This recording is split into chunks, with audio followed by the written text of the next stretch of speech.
The Massachusetts Institute of Technology received a letter on a bitterly cold January morning in 1897. It was penned by a mill foreman whose hand trembled as he wrote.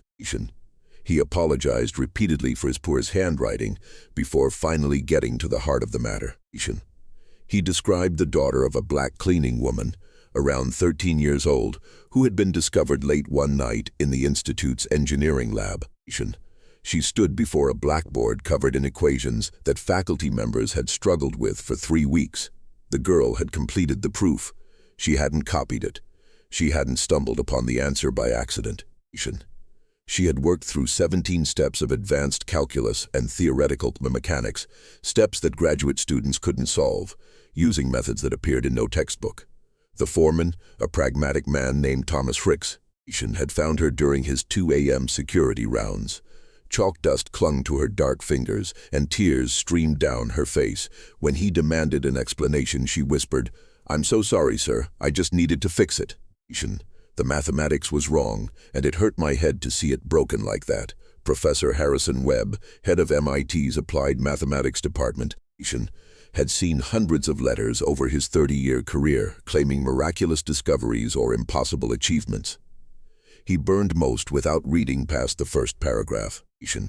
But something about this one, perhaps the foreman's obvious discomfort with his own claims, or the specific details of the equations involved, made Webb pause. He knew those equations. His doctoral students had been wrestling with them for weeks, trying to prove a theoretical framework for calculating tensile stress in suspension bridge cables under variable wind conditions. The math required years of university education, differential calculus, physics, material science, engineering principles. The idea that a black child, presumably illiterate, the daughter of a cleaning woman, could solve what his best students couldn't was absurd on its face. Yet Thomas Ricks had copied the girl's work from the blackboard before erasing it, following procedure to clear the board each night. The solution was included with his letter, written in Ricks's careful block letters. Webb checked it that afternoon. He checked it again that evening. The following morning he brought it to 2 colleagues. The proof was correct, not just correct, but elegant. It used an approach none of the faculty had considered, a way of visualizing the problem that simplified what they'd been overcomplicating. Whoever wrote this understood mathematics at a level beyond mere computation. This was genuine intuition, the kind that can't be taught, only found in rare minds that see the invisible architecture of numbers and forces. The following week, Professor Webb set out for Boston's South End carrying a notebook, a pencil, and a skepticism that was already beginning to crack. But before I tell you what happened when Webb found Lydia Johnson and her mother in their boarding house room, I want to ask you something. If you're fascinated by buried stories of brilliance that challenged everything we thought we knew about who gets called a genius, subscribe to this channel and leave a comment telling me what historical mystery you'd like us to explore next. I'm building something special here. A community that refuses to let these voices stay silent. Now let me tell you what Professor Webb discovered in that freezing boarding house, and why it would ultimately destroy everything he believed about the human mind. In 1897, the South End was where Boston kept the people it needed but didn't want to see. Irish immigrants crowded into tenements alongside freed slaves and their children, all working jobs that kept the city running while living in conditions that kept them invisible. The boarding house where Lydia lived with her mother, Clara, stood on a narrow street that never saw direct sunlight. 4 stories of water-stained brick, broken shutters, the smell of cold smoke and boiled cabbage hanging in the stairwells like permanent fog. Webb climbed to the 3rd floor, his expensive coat drawing suspicious stares from residents who recognized the uniform of someone from a different world. He found the room number Ricks had provided and knocked. Acutely aware of how inappropriate this visit was, a white professor, unmarried, calling on a black woman and her child in a boarding house. If word reached the Institute's board, there would be questions. But curiosity had overwhelmed propriety, that dangerous itch that drives men of science to peer into places they've been told not to look. The woman who opened the door was perhaps 35, her face worn from years of physical labor and unrelenting worry. She wore a plain gray dress patched carefully at the elbows, her hair wrapped in a faded blue cloth. When she saw Webb, something like fear flickered across her features before she controlled it, replacing it with careful neutrality, the kind black people had learned to show white authority. "Mom, I'm Professor Harrison Webb from MIT. I'm looking for Mrs. Clara Johnson." "I'm Clara Johnson, sir." Her voice was quiet, expectant of bad news, because that's what visits from white men usually brought. "Is your daughter here, Miss Lydia Johnson?" Clara's hand tightened on the doorframe. "What's this about? Is she in trouble?" "Sir, if she did something wrong at the Institute, I promise she won't go back. I told her to stay in the storage room while I cleaned. Not to touch anything, but sometimes she wanders. Children get curious. It won't happen again." "She's not in trouble, Mrs. Johnson. Quite the opposite. I need to speak with her about something she did." Those words seemed to drain the color from Clara's face. She stepped back, opening the door wider, resigned to whatever consequences were coming. The room was small, perhaps 12 feet square, with a single window looking out onto a brick wall. A narrow bed stood against one wall. A small table with two mismatched chairs occupied the center, and in the corner a pile of blankets on the floor suggested where the child slept. The space was spotlessly clean, poverty absolute but dignified. A black girl sat at the table, her attention focused on something in her lap. She was small for 13, her frame thin in a way that spoke of meals skipped so her mother could eat. Her skin was dark brown, her hair plaited tightly against her skull. Her dress a faded calico that had been let out multiple times as she grew. When she looked up at Webb, he saw her eyes wide dark, and they made him profoundly uncomfortable. They looked at him and through him simultaneously, as if calculating something he couldn't perceive.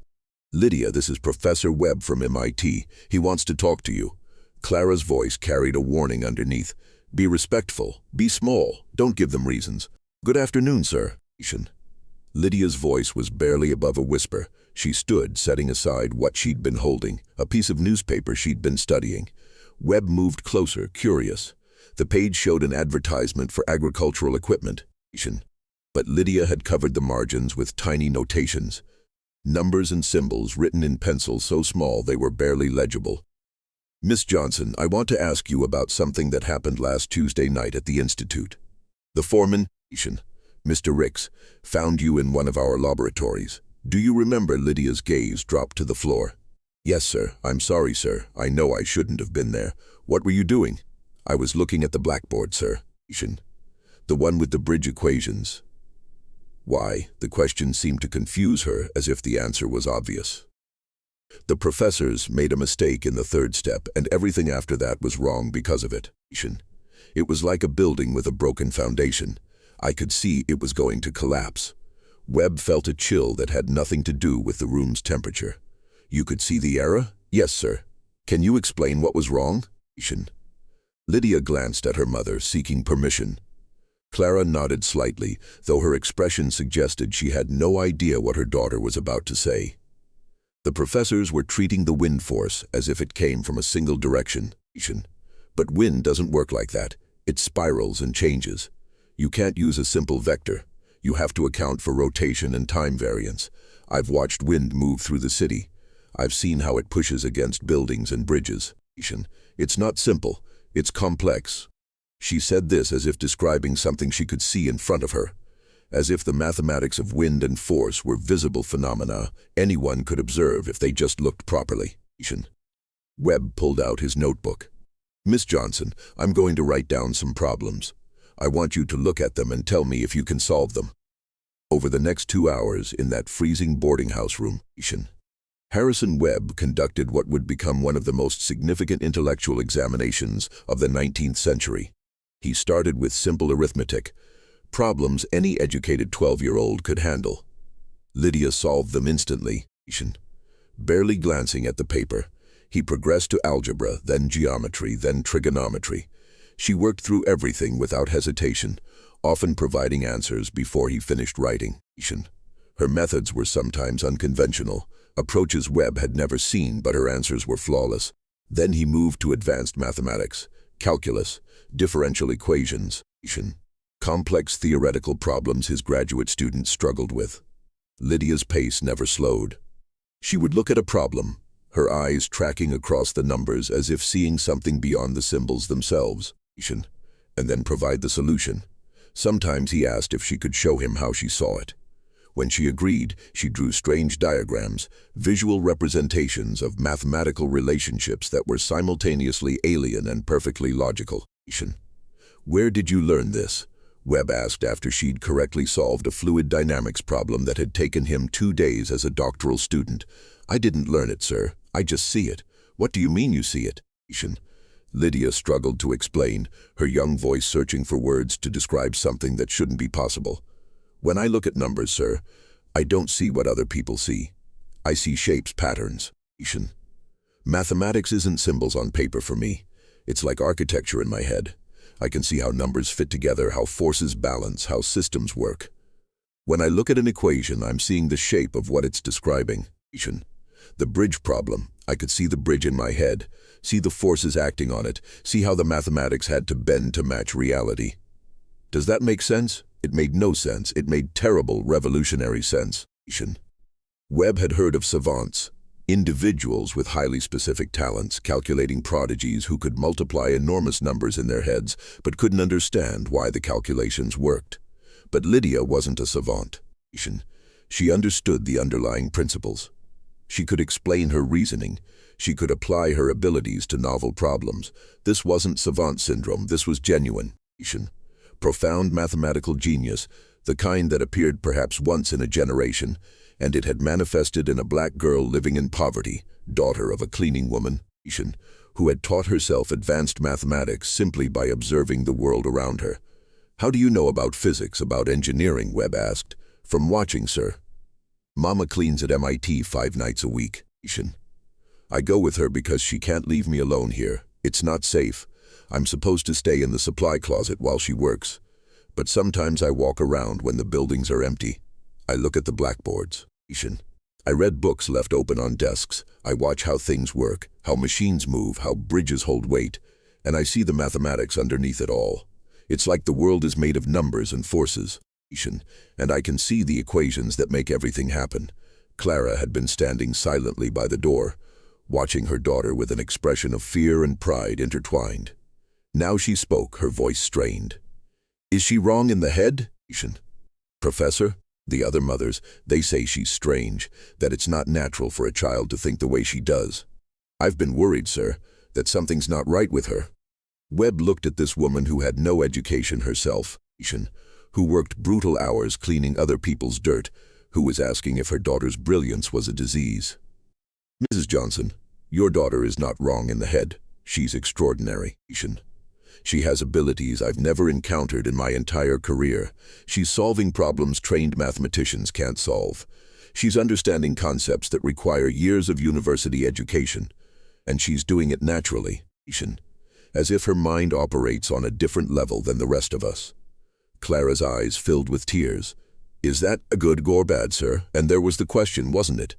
In a world that believed black people were intellectually inferior, that used that supposed inferiority to justify segregation and disenfranchisement, that built its entire social hierarchy on the assumption that people like Clara and Lydia were fundamentally less capable than white people. What did it mean to discover a black child whose abilities exceeded those of the most educated white men? Was that good or bad? "I don't know," Webb admitted, "but I need to understand it. I need to test her more extensively, document her abilities, try to understand how her mind works." "Will it help her?" Clara asked, cutting through all the scientific fascination to the only question that mattered to a mother. "Will whatever you do help my daughter have a better life?" Webb wanted to say yes. He wanted to promise that revealing Lydia's abilities would open doors, would prove that intelligence had no color, would force society to acknowledge that its racial theories were lies. But he'd lived in this world long enough to know better. "I honestly don't know, Mrs. Johnson, but I can promise you this. I will do everything in my power to ensure she's protected, that she's not exploited, that her abilities are used to help her, not harm her." Clara looked at her daughter, at this child who saw the world in equations, who had been blessed or cursed with a mind that wouldn't stop calculating. "Lydia, baby, what do you want?" Lydia's answer was simple, devastating in its simplicity. I want to learn, Mama. I want to understand more. The mathematics I can see. It's like I'm looking at a book with half the pages missing. I can see some of it, but there's so much more I know exists that I can't see yet because I haven't learned the language for it. I want to know the rest. How could a mother deny her child that? How could anyone who claimed to care about knowledge and truth deny a mind like this the chance to develop? All right, Clara said finally, but Professor Webb, if this goes wrong, if they hurt her or use her or try to take her from me, I'll run, I'll take her, and we'll disappear, and you'll never find us. You understand? I understand. Webb returned to MIT and immediately wrote to 3 colleagues whose judgment he trusted, asking them to come to Boston to verify what he'd found. Within 2 weeks, 3 of America's leading mathematicians had made the journey to that boarding house room. All 3 emerged shaken, convinced, unable to explain what they'd witnessed. Lydia Johnson could solve any mathematical problem they presented. She could visualize complex spatial relationships. She could understand abstract theoretical concepts that shouldn't be accessible to someone without formal training. And perhaps most remarkable, she could extend existing theories, suggesting new approaches and methods that, when the professors checked them later, proved to be valid innovations. She wasn't mimicking or memorizing. She was creating, genuinely advancing mathematical thought. By February, word had begun to spread through academic circles. Not publicly, not yet, but in careful correspondence between scholars, in whispered conversations at conferences. There's a black girl in Boston. Webb found her. You have to see it to believe it. With that spreading awareness came the inevitable question that would define everything that followed. What do we do with her? MIT's Board of Trustees met in emergency session on February 18, 1897. Professor Webb presented his findings, bringing documentation of Lydia's abilities, testimonials from the visiting mathematicians, and a proposal. The institute should provide Lydia with formal education, perhaps a special tutorial arrangement, since admitting a black female student would be impossible given current policies. They should study her, yes, but gently, respectfully, in ways that would help her develop her abilities while protecting her from exploitation. The board's response was more complicated than Webb had anticipated. Half the trustees saw Lydia as a scientific opportunity, a chance to understand the origins of mathematical genius, potentially to prove that intelligence transcended race. The other half saw her as a problem. If word got out that a black child was intellectually superior to white graduates of MIT, it would challenge everything that justified the current social order. It would be ammunition for integrationists, for radicals who wanted to overthrow segregation and force racial mixing. It would embarrass the institute, raise questions about admissions policies, potentially alienate Southern donors and students. The compromise they reached satisfied no one. Lydia would be allowed to study at MIT, but only in complete secrecy. She would come at night when no students were present. She would work with select professors who understood the sensitivity of the situation. Under no circumstances would her existence be publicly acknowledged.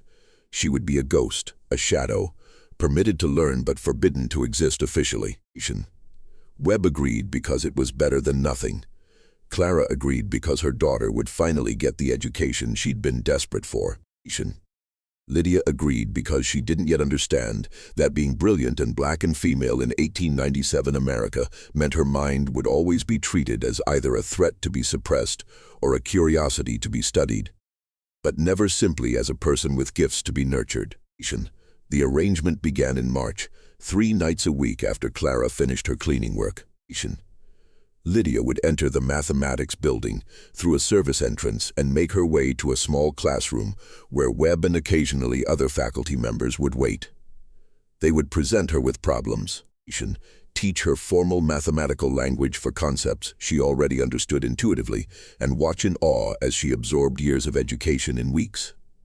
She learned calculus in a month, differential equations in 2 weeks, theoretical physics in 6 weeks.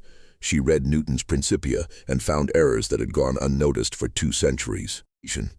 She looked at emerging work on electromagnetism and suggested modifications to Maxwell's equations that predicted phenomena that wouldn't be experimentally verified for another decade.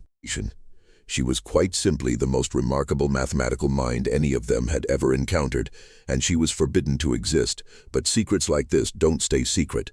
By April, rumors had reached beyond academic circles. A reporter from the Boston Globe, following whispers about strange nighttime activities at MIT, began asking questions. Southern newspapers, always alert to anything that might challenge racial hierarchies, picked up the story in garbled form. Reports of Negro genius in the North, probably abolitionist propaganda, probably a hoax. Scientific journals began receiving letters demanding clarification.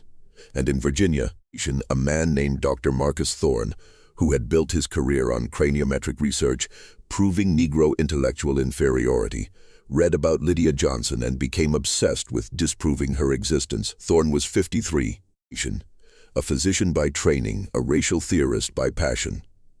He had published extensively on skull measurements, brain weights, facial angles, all the pseudoscientific apparatus that white supremacy had dressed in the clothes of objective research.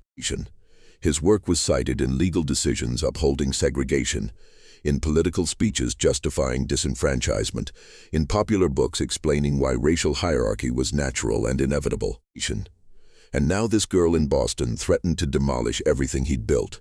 If a black child could demonstrate mathematical abilities superior to educated white men, then the fundamental premise of racial science, that intelligence was biologically determined by race, was false. Thorne couldn't allow that.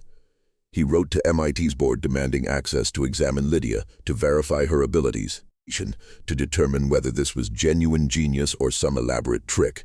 His letter carried an implicit threat. If MIT refused to allow proper scientific examination, Thorne would publicly claim they were perpetrating a fraud, using a trained child to manufacture false evidence of Negro intelligence for political purposes. The board, trapped between competing pressures, made another compromise. They would allow a controlled examination by a panel of outside scientists, including Thorne, to verify Lydia's abilities and determine their significance. Webb argued against it. He'd read Thorne's work. He knew the man's agenda. But the board overruled him. Better to allow the examination and let the truth speak for itself than to appear to be hiding something. The examination was scheduled for May 15, 1897, and Professor Harrison Webb, who had discovered Lydia Johnson and promised to protect her, could feel control slipping from his hands, could sense that something terrible was approaching, something he would be powerless to prevent. But he had no idea just how terrible it would become, or how far men would go to suppress a truth that threatened their entire worldview. That is where we must pause. The examination room they chose was on MIT's third floor, a space normally used for advanced laboratory work, now cleared of equipment and arranged like a courtroom. A long table at one end seated the examination panel. Dr. Marcus Thorne from Virginia, Dr. Edmund Cartwright from Yale's Psychology Department, Professor Lawrence Hamilton from Harvard's Medical School, and 2 representatives from MIT's own faculty. Professor Webb sat to the side, technically present as an observer, practically powerless. At the room's center stood a smaller desk, a single chair, and nothing else. This is where Lydia would sit, isolated, visible from all angles, subject to scrutiny from every direction. Clara Johnson waited outside in the hallway, forbidden from entering.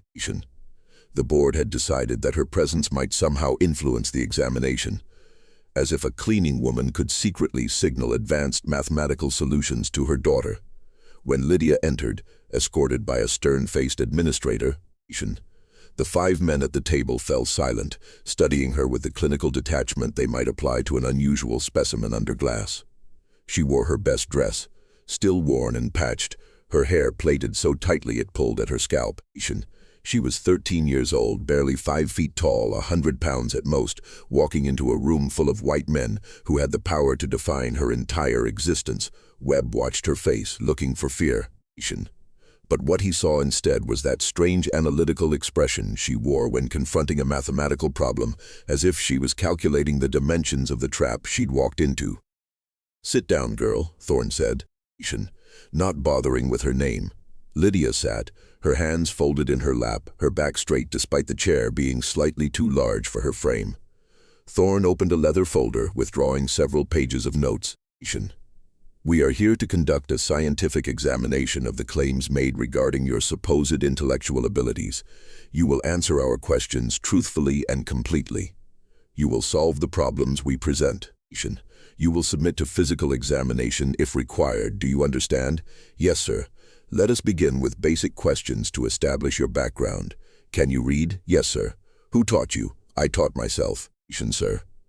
By looking at books and newspapers matching words to sounds I knew. You expect us to believe you simply taught yourself to read with no instruction. I don't expect anything, sir. You asked me a question and I answered it truthfully. There was something in her tone, not quite defiance, but an absence of the submission Thorne expected from black children. His jaw tightened slightly. Can you write? Yes, sir. Demonstrate. They provided her with paper and pen. Lydia wrote her name, then a sentence Thorne dictated. The examination of racial characteristics requires objective scientific methodology. Her handwriting was careful, slightly cramped, the letters formed with precision if not elegance. Thorne examined the paper, then passed it to his colleagues. Adequate, he said dismissively, as if grudging even this minor acknowledgement. Now we will proceed to mathematical assessment. Dr. Cartwright will present the first problem.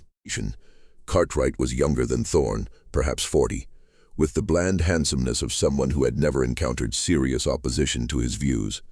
He opened his own folder, selected a page, and read aloud. A train leaves Boston traveling west at 40 miles per hour. 2 hours later, a second train leaves Boston traveling west at 60 miles per hour. How long will it take the second train to overtake the first? It was a problem any decent algebra student could solve, the kind designed to establish baseline competence. Lydia answered before Cartwright finished reading. 3 hours. Cartwright blinked. You need to show your work. The first train travels for 2 hours before the second train starts, covering 80 miles. The second train is 20 miles per hour faster, so it closes the gap at 20 miles per hour. 80 divided by 20 equals 4 hours of travel time for the second train. But you asked how long after the second train departs, so it's 3 hours. Cartwright checked his notes. That's correct, but you should write out the equations. If you want me to write them, I will, sir. But you asked for the answer and I gave it to you. The examination continued for the next hour, progressing through increasingly difficult mathematics, algebra, geometry, trigonometry, calculus.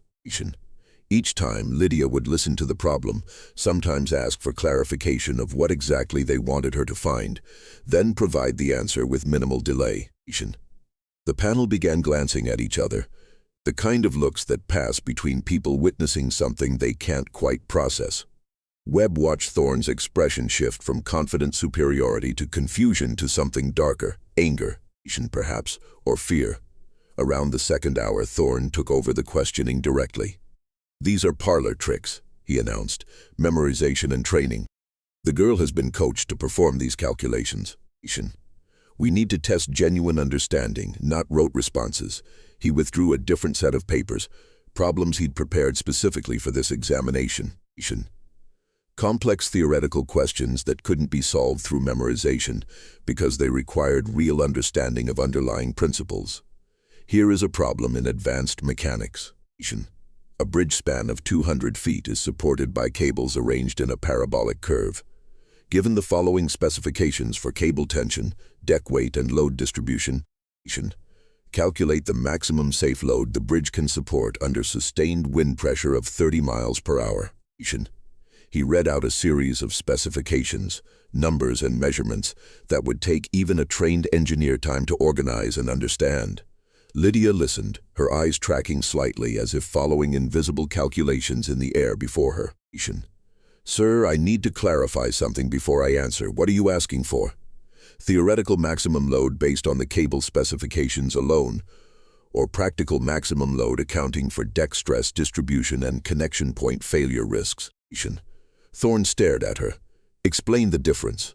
The cables themselves might support a certain weight, but if that weight is distributed unevenly, or if the connection points where cables attach to the deck aren't reinforced properly, the bridge will fail at a lower load than the cables alone could theoretically handle. Engineering isn't just about individual components. It's about how systems interact. Which calculation do you want? The question demonstrated understanding that went beyond simple mathematics. This was systems thinking, the ability to see how multiple factors interacted. The kind of conceptual sophistication that separated competent engineers from brilliant ones. Both, Thorne said finally. Give me both calculations. Lydia closed her eyes for perhaps 30 seconds, her lips moving slightly as if speaking to herself. Then she opened them and began reciting numbers, explaining her methodology as she went, describing how she was visualizing the bridge structure, how she was accounting for force distribution, how she was calculating stress factors at critical points. She provided two numbers, one for theoretical maximum based on cable strength alone, another lower number for practical maximum accounting for system vulnerabilities. The panel sat in stunned silence. Finally, Hamilton from Harvard spoke up. Dr. Thorne, do you have the solutions to these problems? Of course. Are her answers correct? Thorne checked his notes, taking longer than necessary, clearly hoping to find an error. His face darkened as he compared Lydia's answers to his own calculations. The first answer is correct. The second answer uses a methodology I hadn't considered but appears to be valid. Appears to be. Webb couldn't stay silent any longer. Either the mathematics is sound or it isn't. The mathematics may be sound, but that doesn't prove she derived it independently. She could have been taught these specific problems. Then give her a problem she hasn't seen, Webb shot back.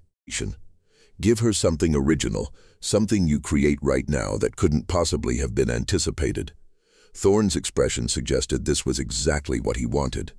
He stood, moving to the blackboard mounted on one wall, and began writing.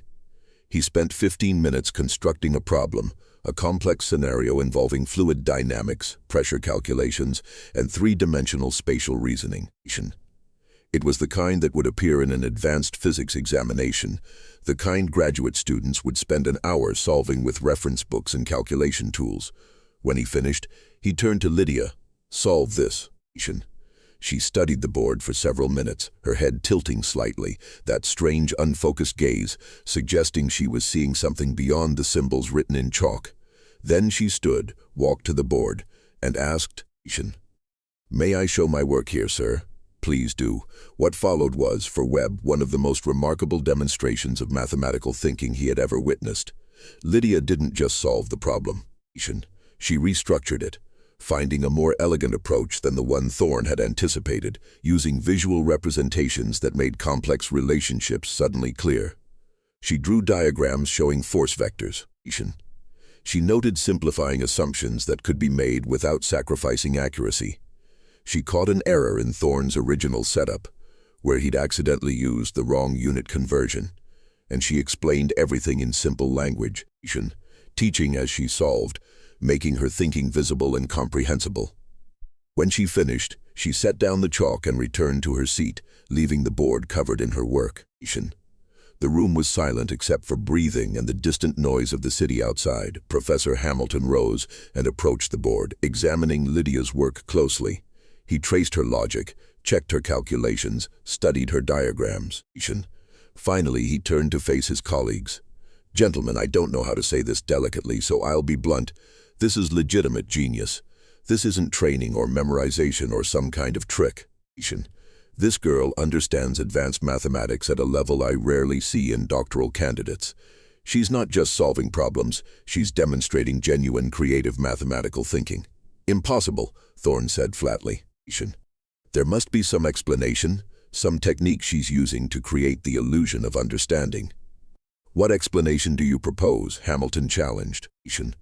That Professor Webb spent months training her to solve thousands of potential problems so she could perform on demand, that she somehow memorized approaches to problems she's never seen? Be reasonable, Marcus. Sometimes the evidence forces us to revise our theories. My theories are based on decades of craniometric research, on measurements of thousands of specimens, on documented biological differences between the races.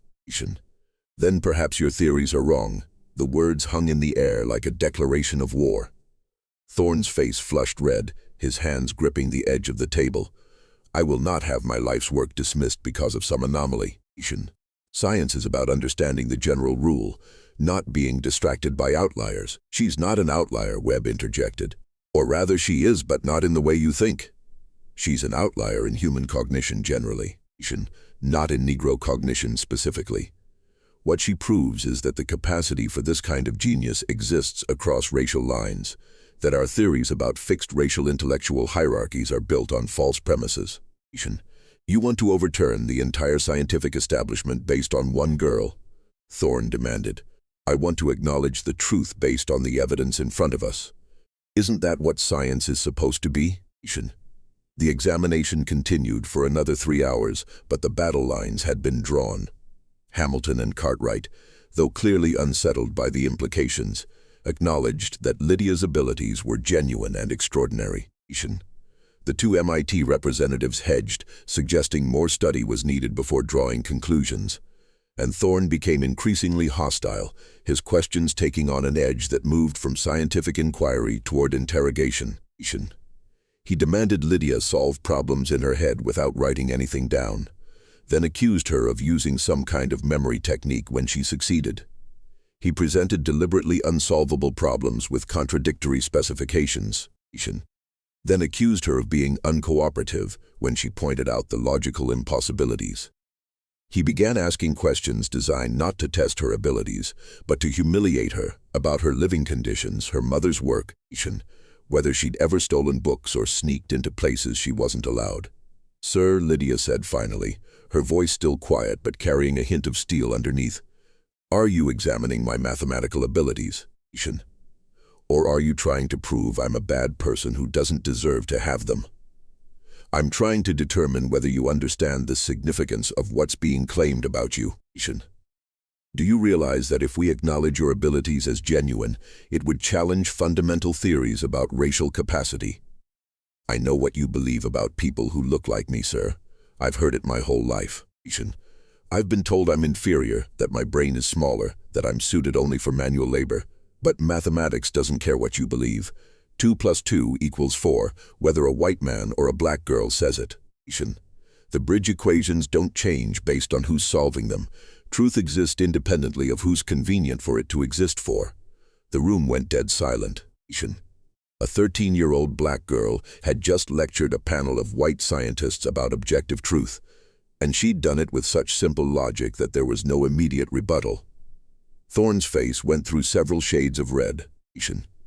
You're impertinent. I'm honest, sir. You asked me a question, and I answered it. You need to learn your place. I thought my place was sitting in this chair, solving whatever problems you gave me. That's what Professor Webb told me this examination was for. If you wanted me to be quiet and submissive, you should have said that was being tested too. Webb wanted to applaud and shout at her simultaneously. She was right, devastatingly right, but she was also a black child speaking to white men with authority, and that was dangerous in ways mathematics couldn't protect her from. Hamilton cleared his throat. Perhaps we should take a brief recess. This has been an intensive examination, and I think we all need to collect our thoughts before proceeding to physical measurements. Physical measurements. Webb's stomach dropped. He'd been dreading this part. Craniometry, the measurement of skull size and shape, was considered essential to any scientific examination of intelligence in 1897. Thorne would want to measure Lydia's head, compare her skull dimensions to his charts and tables, try to find some physical explanation for her abilities that didn't threaten his racial theories, and there was no good outcome. If her skull measurements were unremarkable, Thorne would use that to argue her abilities must be fraudulent, because genuine intelligence required certain physical characteristics. If her measurements were unusual, she'd become a specimen to be studied, poked, prodded, possibly subjected to more invasive examinations. During the recess, Webb found Clara in the hallway. She stood when she saw him, her face tight with worry. How is she doing? She's holding her own, Clara. She's proving everything we knew about her abilities. But that's making it worse in some ways. What do you mean? Half the men in there are convinced she's extraordinary. The other half are terrified of what that means. And frightened men are dangerous. Clara grabbed his arm, her grip surprisingly strong. Professor Webb, if they try to hurt her, if they try to take her from me, you have to help us get away. I can't let them turn my baby into some kind of exhibit. It won't come to that. You can't promise that. You're a good man, Professor. I can tell. But you're one person, and they're the whole world. If the whole world decides it needs to suppress what Lydia is, what can one good man do? It was the question that would haunt Webb for the rest of his life. When they reconvened, Thorne had regained his composure, though his eyes held something cold and calculating. We need to proceed to anthropometric measurements, standard craniometric protocol. He withdrew a set of calipers from his bag, metal instruments designed to measure skull dimensions with precision. Miss Johnson, if you would stand and come here. Lydia looked at Webb, seeking some signal about whether this was safe. He had no signal to give her. She stood and approached Thorne, her small frame tense. This won't hurt, Thorne said, though his tone suggested he didn't particularly care whether it did. I'm going to measure various aspects of your skull structure. Hold still. He positioned the calipers against her head, measuring from different angles, calling out numbers that Cartwright recorded in a notebook. Maximum cranial length, cranial breadth, cranial height, facial measurements, angles, proportions. The process took 20 minutes, during which Lydia stood perfectly still, her eyes fixed on some distant point. Her jaw clenched. When Thorne finished, he studied his notes with an expression of deep frustration. The measurements are within normal ranges for her age and sex. Cranial capacity appears adequate, though of course we cannot determine brain weight without dissection. The casual mention of dissection, as if Lydia were already a corpse to be studied, made Webb's blood run cold. That won't be necessary, he said sharply. We're examining a living child, not preparing a cadaver for autopsy. Obviously we cannot dissect a living subject, Thorne replied with exaggerated patience. But it does limit our ability to draw definitive conclusions about the physical basis of her supposed abilities. There's nothing supposed about them. You've spent 5 hours watching her solve problems that most people couldn't solve with weeks of study. At what point does the evidence become sufficient? Evidence is meaningless without a proper theoretical framework. Yes, the girl can perform mathematical operations, that's documented. But what does it mean? Is this genuine intelligence or some form of savant syndrome, an isolated ability divorced from general reasoning capacity? Is this a unique case or evidence of broader patterns we've failed to observe? Can these abilities be reliably transmitted to offspring, or are they a genetic anomaly? These are the questions that matter scientifically. Those questions all assume she's here to be studied like a lab specimen instead of educated like a human being with extraordinary gifts. She's a Negro, Thorne said flatly. Her education, or lack thereof, is not my concern. My concern is understanding the scientific implications of her case for our theories of racial intelligence. And there it was, stated plainly. Lydia wasn't a person to Thorne. She was data, a problem to be solved, an inconvenience to be explained away or absorbed into existing frameworks that kept the racial hierarchy intact. Hamilton spoke up, his tone careful. Dr. Thorne, I think we need to acknowledge that this examination has demonstrated genuine extraordinary abilities. The question is what we do with that information. We study her further, Thorne said immediately. Comprehensive testing over an extended period, multiple examinations by different researchers, dummification of her development over time. This is too significant to be resolved in a single day.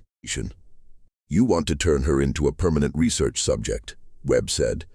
I want to pursue proper scientific investigation. Surely you understand that this case demands thorough study. What I understand is that you want to lock a 13-year-old girl in a laboratory and test her until you either explain away her abilities or she breaks under the pressure. Don't be dramatic. We're not discussing anything harmful. Simple observation and testing. Simple observation that would require removing her from her home, separating her from her mother, making her entire existence about satisfying your scientific curiosity. The argument escalated. Voices rising, the 5 men talking over each other. In the middle of it all, Lydia stood silently, listening to them debate her future as if she weren't present, as if she had no say in what happened to her own life.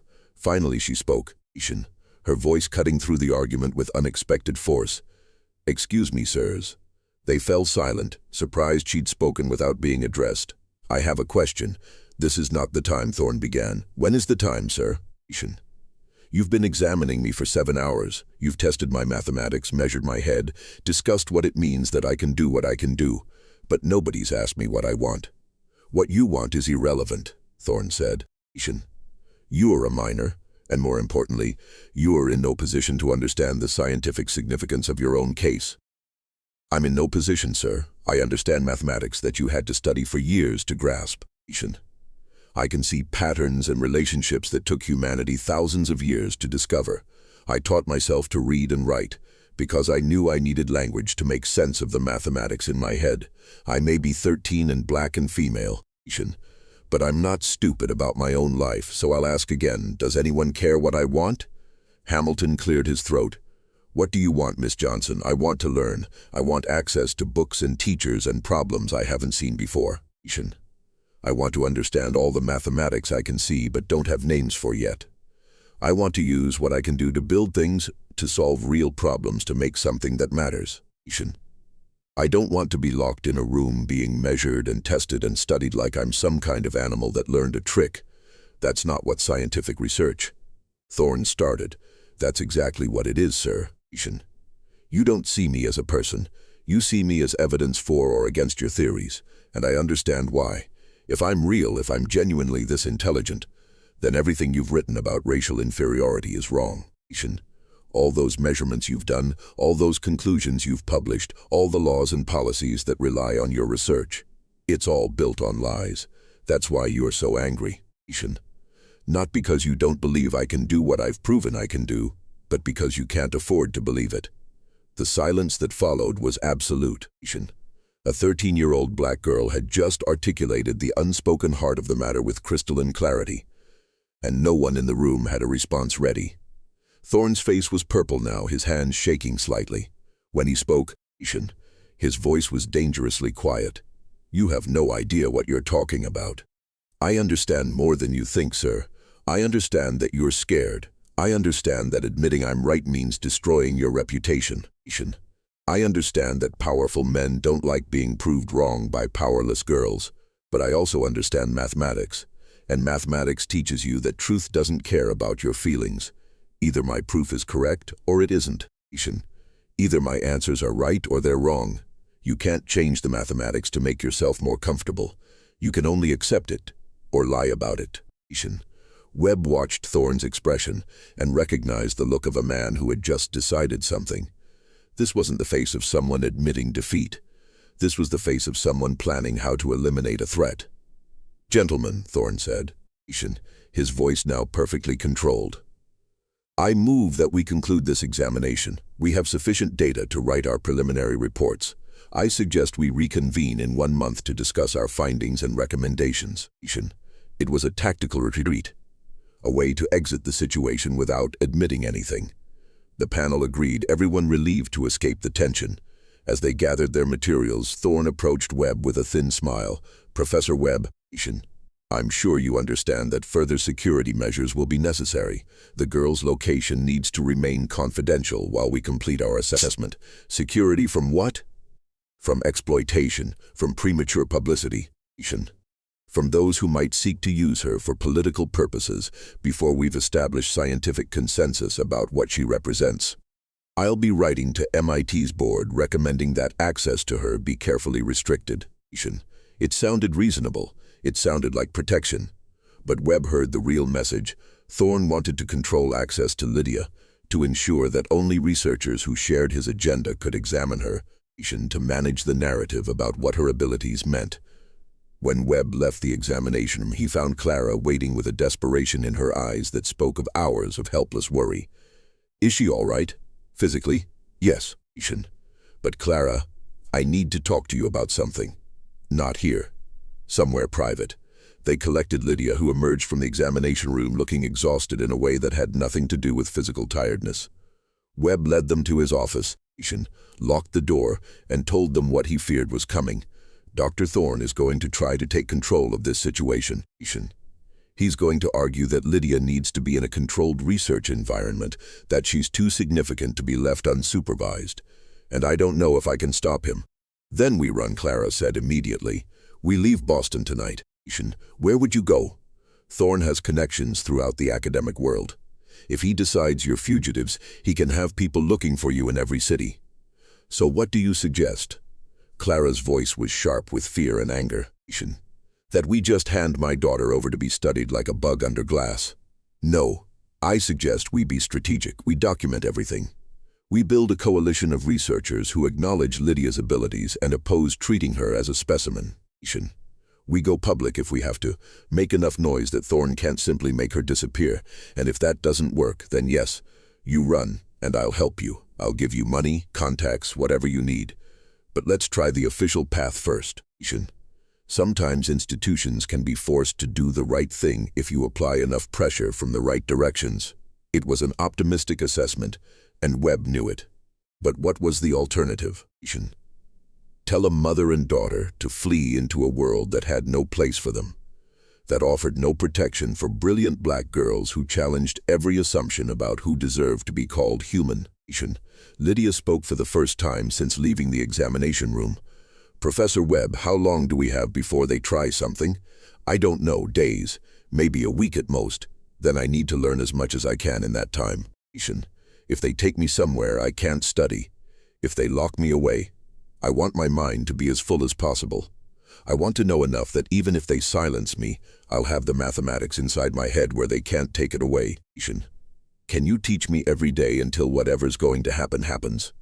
Webb looked at this child, who had already grasped that her brilliance had made her a target, who understood that she was in a race to fill her mind before the world found a way to empty it. How could he say no? Yes, every day, as long as you can focus. I'll teach you everything I know.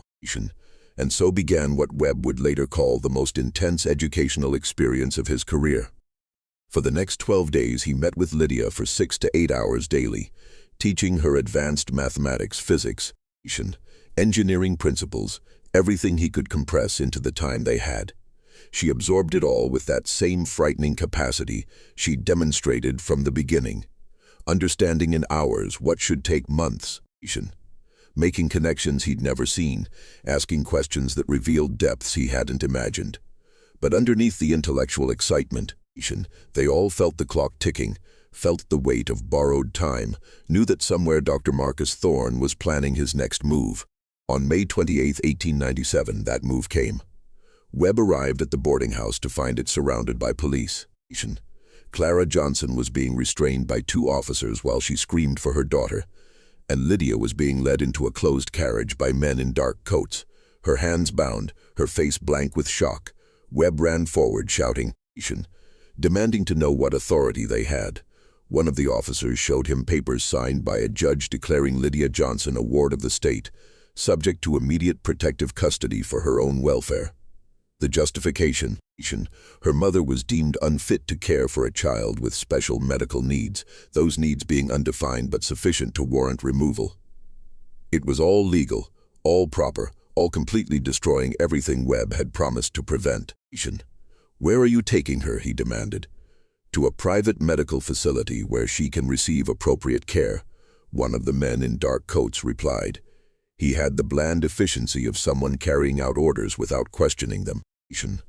She'll be evaluated by specialists, given proper treatment, kept safe. Safe from what? Clara screamed. I'm her mother. She's safe with me. The state has determined that your daughter's condition requires professional supervision. Please don't make this more difficult. They loaded Lydia into the carriage.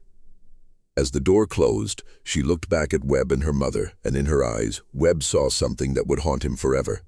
Not fear, not anger, but a terrible understanding that this was always how it was going to end, that brilliance and blackness and being female in 1897 America meant that someone would eventually decide you needed to be controlled, studied, or suppressed. The Clara collapsed, sobbing.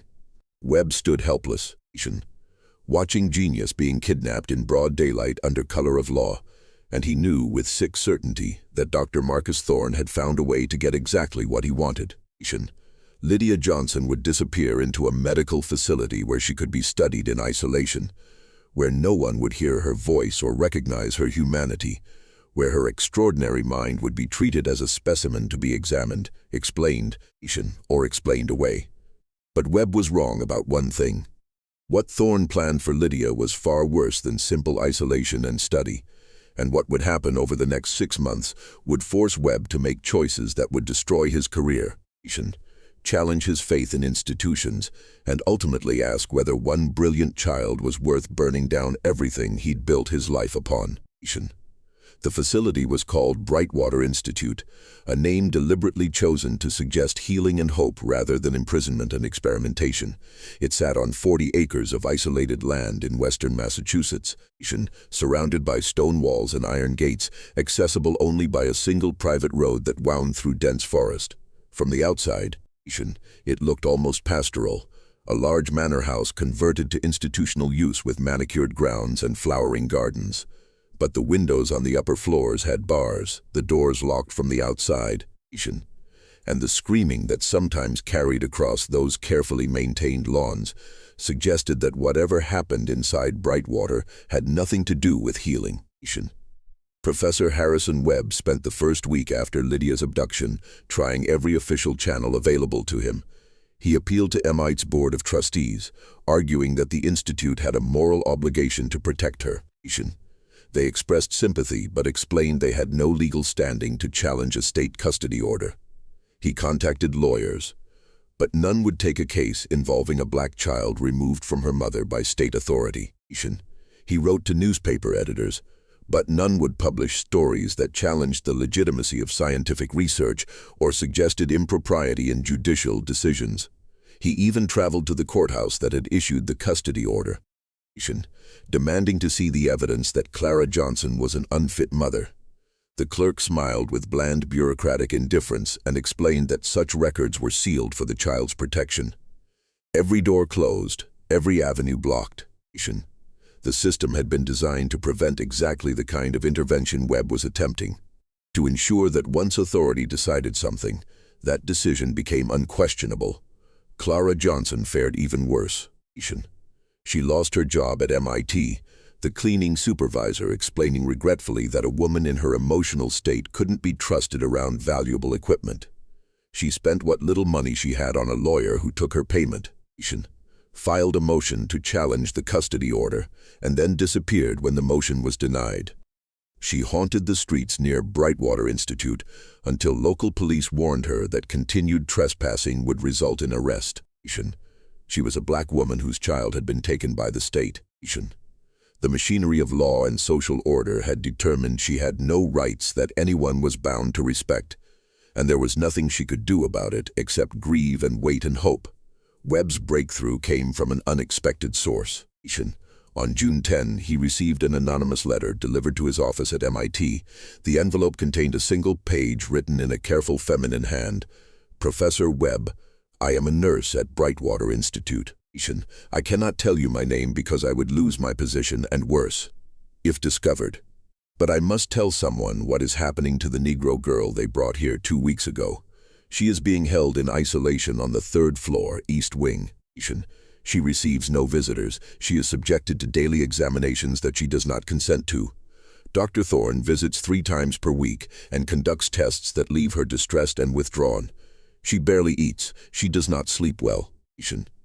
I hear her crying at night when I pass her room. Yesterday I heard her speaking to herself, reciting what sounded like mathematical proofs over and over, as if afraid she would forget them. This is not medical care. This is captivity. I do not know what they intend to do with her, but I know it is wrong. If you care about this child, you must find a way to remove her from this place before they break her completely. God forgive me for not doing more. A friend Webb read the letter 3 times, his hand shaking. So Lydia was alive, still conscious, still trying to hold on to herself through mathematics, but she was deteriorating. He had perhaps weeks, maybe only days. Before the psychological pressure of isolation and forced examination destroyed the very mind that made her extraordinary. He needed help, and he needed it from someone willing to operate outside legal constraints. He found that help in an unexpected place. Marcus Webb, no relation to Harrison, was a former Pinkerton agent who had left the agency after developing a conscience about some of the strike-breaking work he'd been required to do. He now worked independently, taking cases that interested him, often on behalf of people who couldn't afford legitimate legal representation. Webb the professor found Webb the investigator through a network of abolitionist contacts who still operated in Boston. Remnants of the old Underground Railroad, who had shifted their work from helping escaped slaves to helping freed people navigate a system designed to re-enslave them through different means. "You want me to surveil a private medical facility?" Marcus Webb said when Harrison explained the situation. They sat in a dim tavern in Boston's North End, far from the university district where Harrison might be recognized. "That's the beginning. Eventually, I need you to help me extract a child from that facility. You're talking about kidnapping. I'm talking about rescue. She was kidnapped when they took her. What I'm proposing is liberation." Marcus studied him for a long moment. "You're a university professor, respected, established, presumably with something to lose. Why are you willing to risk all that for a black girl you've known for a few months?" "Because she's the most brilliant person I've ever encountered, and they're destroying her because her existence is inconvenient to their theories. Because I promised her mother I'd protect her, and I failed. Because if we live in a world where genius can be imprisoned for being the wrong color, then all our talk about civilization and progress and human dignity is just decoration on top of barbarism." "That's a good answer." Marcus pulled out a notebook. "Tell me everything you know about Brightwater Institute, layout, staff, routines, security measures. Then tell me everything about the girl. What makes her so special that they're willing to go this far?" Over the next hour, Harrison explained Lydia's abilities, the examination, Thorne's agenda, the legal maneuvering that had resulted in her capture. Marcus listened with the focused attention of someone who had spent years gathering intelligence, asking occasional questions, making notes in personal shorthand. When Harrison finished, Marcus sat back, his expression grim. "You understand that even if we get her out, it doesn't end there. They'll hunt for her. They'll charge you with abduction, interfering with a court order, probably a dozen other crimes. You'll lose your position, possibly face prison time. Your career will be destroyed. I know, and the girl and her mother, they'll have to disappear completely. New names, new city, constant vigilance. That's not much of a life. It's better than what she has now. It's better than being a permanent research subject in Thorne's laboratory." Marcus nodded slowly. "All right, give me 2 weeks to observe the facility, map out routines, identify vulnerabilities. Then we'll talk about whether extraction is feasible. But Professor, I need you to understand something. This kind of operation, there's always risk. People can get hurt. Things can go wrong in ways you can't anticipate. Are you prepared for that? What I'm not prepared for is doing nothing while a child is tortured in the name of science." "Fair enough. I'll be in touch." While Marcus Webb conducted his surveillance, Harrison tried to learn more about what was actually happening to Lydia inside Brightwater. He couldn't visit officially, but he made contact with 2 other nurses through the network of abolitionist sympathizers, women who were troubled by what they witnessed but afraid to speak openly. From them, he pieced together a picture of Lydia's daily existence that made him physically ill. She was confined to a single room, 12 by 12 feet, with a bed, a desk, and a chair. She was allowed no books, no paper, no writing implements except during testing sessions. Her meals were brought by staff who were instructed not to speak to her beyond basic necessities. She was examined daily by Dr. Thorne or his associates, examinations that ranged from standard medical assessments to psychological tests designed to measure her emotional state and cognitive function under stress. The nurses reported that Thorne was particularly interested in determining whether Lydia's abilities would remain stable under conditions of isolation and deprivation. He wanted to know if her mathematical genius was robust or fragile, whether it could be broken by breaking her spirit. He talks about her like she's an experiment. One nurse whispered during a clandestine meeting in a church basement, "Not like she's a child. He takes notes on everything, how many hours she sleeps, whether she cries, how quickly she solves the problems he gives her, whether her performance degrades over time. He's not trying to help her or understand her abilities to benefit her. He's trying to understand them so he can explain them away. He keeps saying that if he can prove her abilities are unstable, emotional, prone to collapse under pressure. Then he can argue they're not genuine intelligence but some kind of aberrant condition. Has he hurt her physically? Harrison asked, dreading the answer. Not in ways that leave obvious marks, but the isolation is hurting her. She talks to herself constantly, reciting mathematical proofs like prayers. Like she's afraid if she stops thinking about mathematics, she'll forget how. She barely eats, she startles at sounds. Last week, Dr. Thorne brought in another researcher, some specialist in brain anatomy from Philadelphia. They discussed her skull measurements in her presence. Debated whether her cranial capacity could explain her abilities, speculated about what an autopsy might reveal. They talked about dissecting her brain like she wasn't in the room, like she was already dead. She didn't cry until they left. Then she sobbed for hours. Harrison felt rage building in him, the kind of cold, focused anger that makes men capable of things they never imagined. How much longer can she endure this? I don't know. She's strong, stronger than most children would be, but everyone has a breaking point. Another month of this, maybe 2. Then I think you'll have a girl who's too damaged to ever fully recover, even if you get her out. We're working on extraction. It will happen soon. It needs to happen very soon, Professor, because I've heard Thorne talking with his colleagues. He's planning something he calls the definitive test. He won't say what it is, but the way he talks about it suggests something extreme. Whatever it is, it's scheduled for the end of June, 2 weeks from now. Harrison felt ice in his stomach. Do you have any idea what this test involves? No, but Professor, you need to understand something about Dr. Thorne. He's not just a scientist pursuing knowledge. He's a man whose entire identity is built on proving Negro inferiority. This girl threatens to destroy that, and men like Thorne, when they're threatened, they don't admit they're wrong. They eliminate the threat. I don't know what his definitive test is, but I don't think it's designed to prove she's brilliant. I think it's designed to prove she's broken. Harrison met with Marcus Webb the following day. The investigator had completed his surveillance and had news, some good, some troubling. The facility has security, but it's not particularly sophisticated, Marcus explained, spreading hand-drawn maps across Harrison's desk. 4 guards on rotation, but they're not military. They're local men hired for intimidation value, not actual defense. The perimeter wall is stone, 8 feet high, climbable with minimal equipment. Most importantly, there's a service entrance on the east side used for deliveries.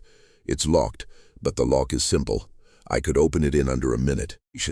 When can we go? Hold on. There are complications. First, we need to know exactly which room she's in. The facility has 30 rooms. If we go in blind, trying different doors, we'll get caught. Second, we need a distraction.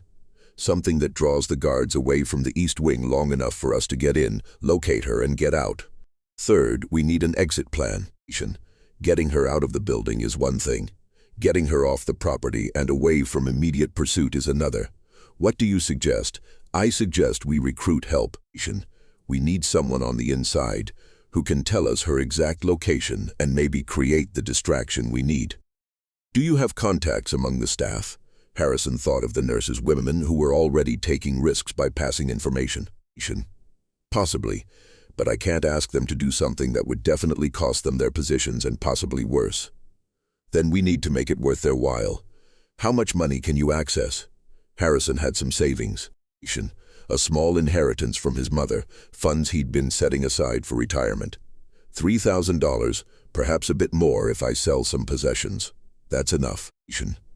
Offer one of those nurses $1,000 to tell us exactly where the girl is and to create a distraction at a specific time. The remaining funds we use to get the girl and her mother out of Massachusetts entirely, new city, new identities, enough money to establish themselves somewhere the authorities won't immediately look. Where would they go? Canada, probably. Toronto has a community of freed slaves, people who understand the necessity of helping others disappear. We get them across the border, connect them with contacts there, give them enough money to start fresh. It's not perfect, but it's survivable. Over the next 3 days, Harrison negotiated with one of the nurses, a woman named Elizabeth Carr, who was deeply troubled by what she witnessed at Brightwater but terrified of losing her position. He offered her $1,000, enough money to leave nursing entirely, to move to another city to start over. At first she refused, the risk too great, but Harrison appealed to her conscience, describing what would happen if they did nothing, painting a picture of a brilliant child broken by systematic psychological torture. Finally, Elizabeth agreed, but only if Harrison promised that she would never be named, that if caught, he would claim the information came from another source. He promised, though they both knew such promises might not protect her if things went wrong. Elizabeth provided crucial intelligence. Lydia was in room 307, third floor, east wing, fifth door from the stairwell on the left side of the corridor. Her door was locked, but the key was kept in a cabinet at the nurse's station 20 feet away. The guards changed shifts at 8 p.m. A moment of vulnerability when the evening guards were just arriving and the day guards were eager to leave. Most importantly, Elizabeth agreed to create a distraction. At precisely 8:15 p.m. on June 24th, she would trigger the facility's fire alarm, a manual system, a pull lever that would ring bells throughout the building. The alarm would create chaos, draw the guards to investigate, and give Harrison and Marcus perhaps 5 minutes to get in, reach Lydia's room, and get out. 5 minutes isn't much, Marcus said when they reviewed the plan. It's enough. It has to be enough. They brought Lydia Johnson into the planning. She deserved to know, deserved to be part of her daughter's rescue. When Harrison explained what they intended, Clara didn't hesitate. "What do you need me to do?" "Wait at the roadside with a wagon half a mile from the facility entrance. We'll bring Lydia to you, and then we run, all of us, you, Lydia, and me. Marcus will stay behind, create confusion about which direction we went. Then we separate. Marcus goes his own way. We take you and Lydia to a safe house in Connecticut, then arrange passage to Canada within a week. You're coming with us, Professor. You'll lose everything. I've already decided. I can't send you into hiding while I stay here pretending happened. I'm complicit in this. I need to see it through." Clara's eyes filled with tears. "Why are you doing this, really? You're a white man with position and respect. We are nothing to you. You're not nothing. Your daughter is one of the most remarkable people I've ever known. And if I stand by and watch her be destroyed because acknowledging her brilliance is inconvenient, then everything I've claimed to believe about human dignity and truth and justice is a lie. I'd rather lose my career than live that lie." The days before June 24 moved with agonizing slowness. Harrison continued his normal teaching duties, maintaining the appearance that nothing was wrong, all while making quiet preparations. He withdrew his savings in cash, converted some to traveler's checks under a false name. He packed a bag with essentials, clothes, documents, funds. He wrote letters to colleagues, sealed and dated, to be opened only if he didn't return. Letters explaining what he'd done and why. He said goodbye to his life because he understood that after June 24, Professor Harrison Webb of MIT would cease to exist. He would become Harrison Miller or John Collins or whatever name they chose in Canada. He would become a fugitive, a kidnapper in the eyes of the law, a man who had thrown away respectability for principle. And he found that he was more at peace with that decision than he'd been with anything in his careful, respectable academic career. June 24, 1897 arrived with the kind of perfect summer weather that feels obscene when you're planning something terrible and necessary. Harrison and Marcus met at 7:30 p.m. in a rented room 2 miles from Brightwater, going through the plan one final time, checking equipment, timing each step. They would approach the facility at 7:30, using the cover of dusk. They would wait near the East Service entrance until 8:15 when Elizabeth triggered the alarm. Then they would move. At 8 p.m., they were in position, hidden in the tree line near Brightwater's eastern wall. Harrison could hear his own heartbeat, loud and irregular. He'd never done anything remotely like this, never broken a law more serious than overdue library books. Now he was preparing to break into a private facility, remove a child against state authority, flee across state lines. Every instinct of his ordered academic life screamed that this was wrong, illegal, career-ending. And yet, sitting in those trees, watching the sun sink behind Brightwater's stone walls, he knew with absolute certainty that it was right. At 8:14, Marcus checked his pocket watch. 1 minute. "You remember the route?" East entrance, second floor, service stairs, third floor, left corridor, fifth door. If anything goes wrong, if we get separated, you run. Don't wait for me. Get the girl and run. I'm not leaving without her. I know that's what worries me. You're a good man, Professor, but good men aren't always good at the kind of ugly necessities that. The fire alarm exploded into sound, bells clanging throughout Brightwater, the noise carrying across the grounds. Marcus moved immediately, running low toward the service entrance. Harrison followed, his breath harsh in his throat, his legs clumsy with adrenaline. Marcus reached the door, pulled out lockpicks, worked for 30 seconds that felt like hours. The lock clicked. They were inside. The interior was chaos, exactly as hoped. Staff running toward the alarm, guards shouting questions, patients in some rooms crying out in confusion or fear. Harrison and Marcus moved against the flow, heading for the service stairs while everyone else converged on the supposed fire. Up the stairs, legs burning, lungs aching. Second floor, keep going. Third floor, the corridor stretched ahead, dim and institutional, doors on both sides.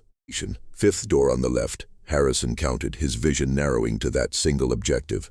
Their room 307. He tried the handle. Locked the keys? He gasped. Nurse's station. Marcus was already moving, 20 feet down the corridor.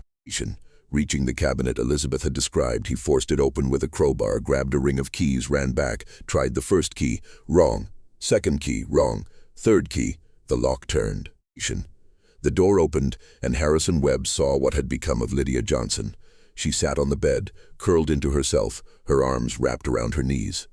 She was thinner than when he'd last seen her face hollow, her eyes too large. She wore a plain institutional gown, gray and shapeless. When the door opened, she flinched, pressing herself against the wall, her expression showing pure terror before recognition slowly filtered through. Professor Webb. Her voice was as if she hadn't used it properly in weeks. Lydia, we're getting you out right now.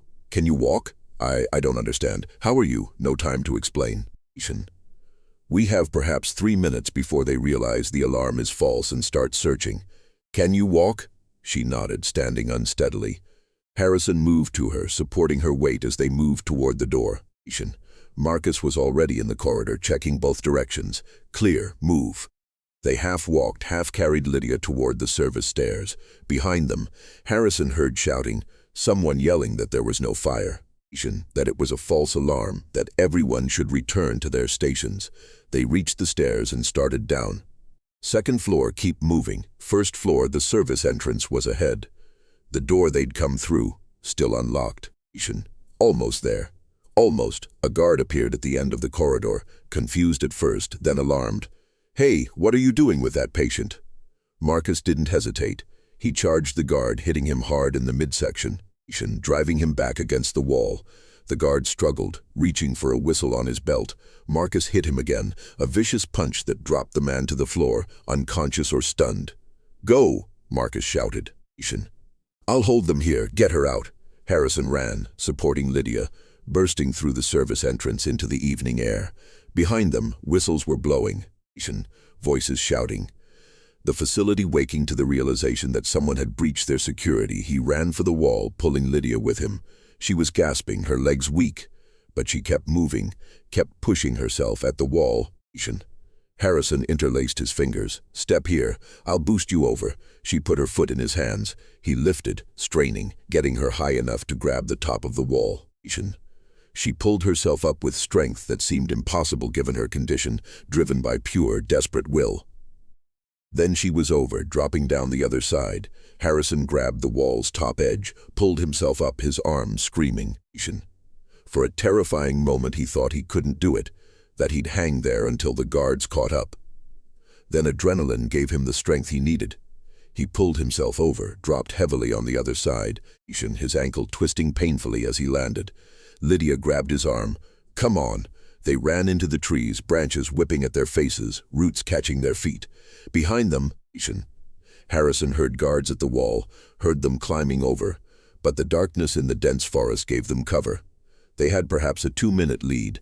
They ran for the road, for where Clara waited with the wagon. 200 yards, 150 there, the road emerging from the trees, and there the wagon, and there Clara jumping down, her face transforming when she saw her daughter. "Mama," Lydia's voice broke. She stumbled forward, falling into her mother's arms, both of them sobbing. In the wagon, Harrison gasped, "Now, they're right behind us." Clara lifted Lydia into the wagon bed, climbed up after her. Harrison pulled himself onto the driver's bench, grabbed the reins, snapped them hard. The horse started forward, slow at first, then faster, pulling them away from Brightwater, away from the sounds of pursuit, away from the facility where they'd tried to break a brilliant child's mind. They drove through the night, changing roads frequently, heading generally northeast toward Connecticut. Every sound made Harrison jump. Every distant rider made him think they were caught. But as hours passed and no pursuit materialized, he began to believe they might actually escape. At dawn, they reached the safe house, a Quaker farm in northern Connecticut, whose owners asked no questions. Clara and Lydia were given a room. Harrison collapsed in a chair, exhausted beyond anything he'd ever felt. But they'd done it against the machinery of law and institutional authority, against the power of men like Thorne, who controlled resources and respectability. They'd done it. They'd rescued one brilliant girl from captivity. Later that morning, as Clara tended to her daughter and Harrison tried to process everything that had happened, Lydia asked to speak with him privately. They sat in the farm's kitchen while Clara bathed upstairs, and Lydia looked at him with eyes that had aged years in the weeks since her abduction.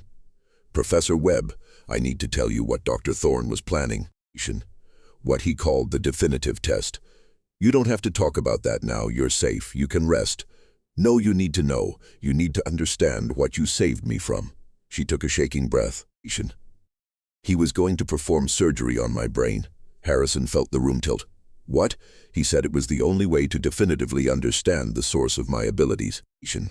He said the measurements and tests were inconclusive, that the only way to prove whether my intelligence was genuine or aberrant was to examine my brain directly. He described the procedure in detail, how he would open my skull, remove sections of brain tissue for analysis, map the structures that might explain my abilities. He said I would likely die during or shortly after the surgery, but that was acceptable for the advancement of science. He said my sacrifice would help determine the truth about racial intelligence once and for all. She was crying now, silently, tears streaming down her face. He talked about it like he was being kind to me, like he was doing me a favor by making my death meaningful. He kept saying that surely I understood the importance of contributing to scientific knowledge, that this was my chance to matter, to be part of something larger than myself. And I realized that he genuinely believed it. He thought he was being reasonable. Brain was a legitimate scientific methodology. Because to him, I'm not a person. I'm a specimen, and specimens exist to be studied, no matter what it costs them. Harrison pulled her into an embrace, feeling her thin frame shaking against him. "He will never touch you again. I promise. We're taking you somewhere he can't reach you. You'll be free to learn and grow, and become whatever you're capable of becoming. And he'll spend the rest of his life knowing that the evidence that proved him wrong escaped. Do you think he'll stop looking for me?" "I think he'll try to find you, but the world is large, and we're going to make you disappear into it so thoroughly that Dr. Marcus Thorne will search for the rest of his life and never find you. You'll become a ghost story, the brilliant girl who vanished, the one who got away, and that will haunt him forever." For the first time since her rescue, Lydia smiled, a small, fierce expression that suggested that despite everything they'd done to her, despite all the weeks of isolation and examination and fear, they hadn't broken what mattered most. Her mind was still hers, her brilliance still burned. And now she would have the chance to see what she could become when given freedom instead of captivity, education instead of examination, humanity instead of being treated as a specimen. But the question that haunted all of them as they prepared for the final journey to Canada was whether escape was enough. Whether one girl's freedom meant anything if the system that had tried to destroy her remained intact. Ready to do the same to the next brilliant child who threatened the comfortable lies that kept the racial hierarchy in place. They crossed into Canada on July 2, 1897, using forged documents that identified them as the Miller family. John Miller, a widowed schoolteacher from Vermont, his sister Clara Miller, and her daughter Sarah Miller, traveling to Toronto to take up a teaching position. The border guards barely glanced at them. 3 more Americans among thousands crossing for work or opportunity or reasons they didn't care to explain. And just like that, Professor Harrison Webb ceased to exist. John Miller, with his small savings and his guilty conscience and his determination to see through what he'd started, took his place. Toronto in 1897 was a city transformed by migration. Thousands of freed slaves and their descendants had made their way north over the decades, creating communities that understood the necessity of protecting those who fled American injustice. The Millers, as they now called themselves, found rooms in one of these communities, a boarding house run by a woman named Margaret Hawthorne, whose own parents had escaped slavery via the Underground Railroad 50 years earlier. Margaret asked no questions about their past, required no explanations for the careful way they avoided giving details about where they'd come from or why they'd left. She'd seen enough refugees to recognize the signs. People who startled at unexpected knocks, who read newspapers with anxious attention to articles about fugitives and extradition, who kept bags packed near the door in case they needed to run again. She gave them space, offered quiet support, and connected them with others who might help. The first months were about survival and adjustment.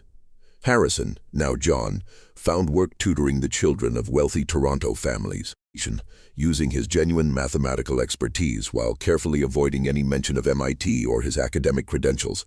The pay was modest but adequate. Clara found work as a seamstress, her cleaning days behind her, finally doing labor that didn't leave her exhausted and aching. And Lydia, now Sarah, slowly began to recover from the trauma of Brightwater. The physical recovery came first: regular meals, rest, freedom from the constant stress of examination and confinement. She gained weight, her face filling out, color returning to her skin. But the psychological recovery took longer. She had nightmares that left her screaming, waking the entire boarding house. She couldn't tolerate locked doors, would panic if left alone in a closed room. She startled at footsteps in hallways, convinced that guards were coming, and she couldn't do mathematics. This was perhaps the most troubling symptom. When Harrison tried to continue her education, presenting her with problems that she would once have solved instantly, she would stare at the paper with rising panic, her breath quickening, her hands shaking. The mathematics that had once been her refuge, the one thing that made sense in a chaotic world, had been poisoned by association with Thorne's examinations. Every equation reminded her of the testing room at Brightwater. Every calculation brought back memories of being asked to perform, to prove her abilities, to demonstrate her value as a specimen. "I can't see it anymore," she told Harrison one evening, 3 months after their escape, tears of frustration streaming down her face. "The shapes, the patterns, the way numbers used to fit together in my head, it's like there's fog over everything." "I look at a problem and I just see symbols on paper, not the architecture underneath. He broke something in me. Dr. Thorne broke the part of my mind that could do the thing that made me special." "You're still special, Lydia. Your mind is still remarkable. You're just traumatized. That's normal after what you experienced. But what if it doesn't come back? What if I lost it permanently? Then what was the point? We ran, you gave up everything. Mama lost her home. And for what? To save a girl who isn't even particularly smart anymore?" Harrison grabbed her shoulders, forcing her to meet his eyes. "Listen to me carefully. Your value as a human being has nothing to do with your mathematical abilities, nothing. You are worthwhile because you exist, because you're a person with thoughts and feelings and dignity, not because you can solve equations faster than other people. Even if you never do advanced mathematics again for the rest of your life still matters. You still matter, do you understand?" She wanted to believe him, but she'd spent her entire life being told that her only value was in her exceptional abilities, that the only reason people like Professor Webb paid attention to her was because she could do things other people couldn't. Take away the mathematics, and what was left? Just another black girl in a world that had no use for black girls. The breakthrough came in October, 4 months after their escape. Lydia was walking through Toronto's Market District with her mother when she stopped suddenly, staring at a construction site where workers were building a new commercial building. Clara, accustomed to her daughter's strange focuses, waited patiently. "Mama," Lydia said slowly, "that beam they're placing, it's going to fail. The angle is wrong for the load distribution. I can see it. How can you see that, baby?" "Because," Lydia paused, her hand moving through the air as if tracing invisible lines, "because I can see the forces again, the mathematics. It's coming back. Oh God, Mama, it's coming back." She started crying, but this time with relief and joy. The fog in her mind was lifting. The shapes and patterns she'd thought were lost forever were revealing themselves again, still there, just buried under trauma. Waiting for safety and time to uncover them, the recovery wasn't instant or complete. There were still bad days when the mathematics eluded her, when memories of Brightwater overwhelmed everything else. But gradually, steadily, Lydia's abilities returned. Harrison resumed her education, carefully, gently, always letting her control the pace, never pushing when she showed signs of distress. And something remarkable happened. As Lydia healed, her abilities didn't just return to their previous level, they grew. The time away from mathematics, the experience of losing and regaining her gift, had given her a different perspective. She approached problems with new creativity, finding solutions that were more elegant, more intuitive than before. It was as if her mind had been reorganizing itself during the months of fog, making new connections, developing new pathways. By her 14th birthday in April 1898, she was working on mathematical problems that Harrison himself struggled to understand, venturing into territories where he could no longer effectively teach her because she'd surpassed his expertise. "I need to find you better teachers," he told her one evening after she'd solved a problem in non-Euclidean geometry that had taken him 3 days to even properly understand. "You're working at a level that requires university instruction, possibly graduate-level instruction." "That's impossible," Lydia said simply. "No university will admit a 14-year-old black girl. Maybe not officially, but there might be other ways." "Let me ask around, see if any professors at the University of Toronto might be willing to work with you privately." He did ask around carefully, discreetly, testing whether the academic community in Toronto might be more open-minded than their American counterparts. The responses were mixed. Some professors dismissed the idea out of hand, unwilling to waste time on a black child regardless of her supposed abilities. Others expressed interest, but wanted extensive proof before committing time to such an unusual student. And a few, a precious few, agreed to meet with Lydia simply because they were curious, because the intellectual challenge of working with an exceptional mind outweighed their prejudices or social concerns. Professor Daniel Morrison was the first to take her seriously. He was 63, near retirement from the University of Toronto's mathematics department, with a reputation for brilliance and eccentricity in equal measure. He'd published groundbreaking work on differential equations and had little patience for academic politics or social conventions. When Harrison approached him with the carefully edited story of a young prodigy who needed advanced instruction, Morrison's response was characteristically blunt. "Bring her round. If she's as capable as you claim, I'll know within an hour. If she's not, stop wasting my time." The meeting took place in Morrison's cluttered office. Books and papers stacked everywhere, blackboards covered in half-erased equations. Lydia entered nervously, still uncomfortable around authority figures after Brightwater. Morrison barely looked at her, just gestured toward a chair and said, "Sit, I'm going to give you a problem. Take as long as you need to solve it." He wrote on the blackboard a complex problem involving infinite series convergence, the kind of question that would appear on a qualifying examination for doctoral students. Then he returned to his desk and began grading papers, apparently forgetting Lydia's presence. She studied the problem for perhaps 5 minutes, her head tilting in that characteristic way, her eyes tracking invisible patterns. Then she stood, took chalk, and began writing.